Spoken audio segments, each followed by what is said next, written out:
You know, intros are hard sometimes. I want to be intriguing and witty, and sometimes I just come up short. So how about we just dive into the Italian Netflix original series Zero?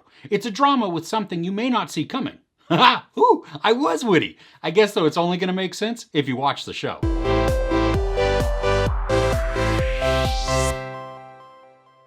Zero tells the story of a shy boy who will have to wear the uncomfortable clothes of a hero to try and save his neighborhood. And in his adventure, he will discover friendship and perhaps even love.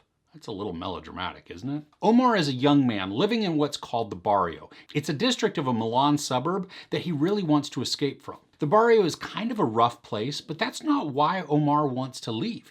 He has bigger dreams of becoming a successful manga writer and artist. The Barrio is facing something that's kind of akin to gentrification, which means that the large immigrant population that lives there is no longer going to have a place to live. One of Omar's characters in his manga is him, and he wears a jersey with the number 0 on it. So when some people from the Barrio befriend him, he gets the nickname Zero. Now this is kind of a superhero story, but it's not your typical Marvel, DC, or even mutant story. We don't really know why Zero can do what he does, but his ability does allow him to become a hero even if he wasn't trying to be. I loved the characters in this. First, Omar is a really sweet and nice guy. He cares for his sister and struggles with staying in the Barrio for her despite other family drama that he has at home. He has a complicated relationship with his dad, and there's some other drama that slowly unfolds that involves his mom. I like that some of the people that Omar befriends are not what they first appear to be. We have Sharif, Ino, Momo, and Sarah, and they are loyal, passionate, funny, and kind. They're judged to be rough though, but looks can sometimes be deceiving. Now the impetus for this first season revolves a lot around these 5 as they plan and scheme in ways to save the Barrio. There's humor that comes into play in this too, but it's not always laugh out loud type of humor.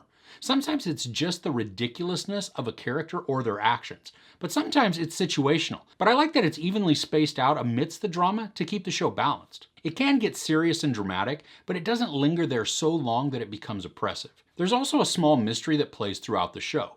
Some of it involves Omar, while other portions deal directly with what is going on with the Barrio and why certain characters are motivated to create issues. Now, one of the areas of conflict is not wholly original, and it is a bit predictable. Part of it bummed me out that it was obvious once a little context was introduced, but it didn't ruin the entire show for me. I do like that there are still other mysteries going on, so even though one is obvious, more are not. The special effects are pretty good, and I especially like when Omar uses his ability. Everything else turns black and white with him in color, but he has this kind of posterized effect. This makes it look slightly comic book-esque, which is a good look considering Omar draws manga, so it fits really well. There are 8 episodes in this first season, and each of them is only about 25 minutes, and that makes this a very quick binge. Now the show moves fairly quickly, and I didn't feel it was slow, but a few times it seemed like some of the story was just a bit rushed. That being said though, I found myself sucked into the story, somewhat because of the mysteries being laid out, but mainly because of the characters. I became really drawn to each of them for different reasons, and I enjoyed their interactions. Now because I binged this and didn't watch it like a weekly episodic show, it was slightly bothersome that most episodes began with a scene that would be shown later on in that episode.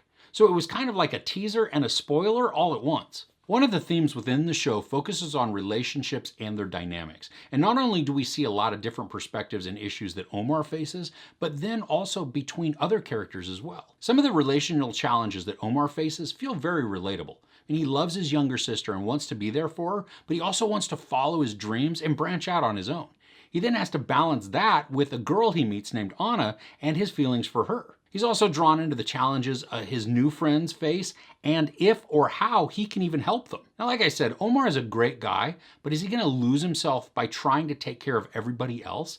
It's a struggle, and the show demonstrates that pretty well. I like the setting for the Barrio, but I didn't really get a good sense for how large or small it was, nor how many people lived there and would be affected by the gentrification. There is a scene that shows a bunch of the residents, but it doesn't look like a really large group. I think it would be good to show a bit more of the scale of the area to maybe give more impact to the number of people that would be displaced, which then makes it a little more dramatic. I know that's a small nitpick, but I think it would increase the emotional impact to know that 1,000 people are being displaced versus just 25.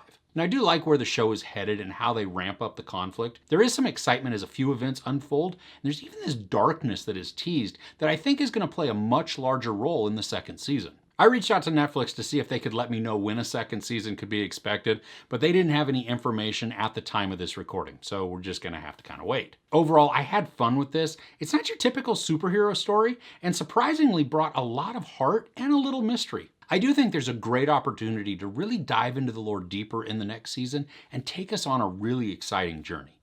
There's sex, some nudity, a bunch of profanity, and some violence. I give Zero 3.5 out of 5 couches. So do you like these subtle superhero stories, or are you burnt out on them altogether? Let me know your thoughts in the comments below. If you enjoyed this review, please give it a like. Also, don't forget to share and subscribe. I'm Chris. This is Movies and Munchies. Thanks for couching with me.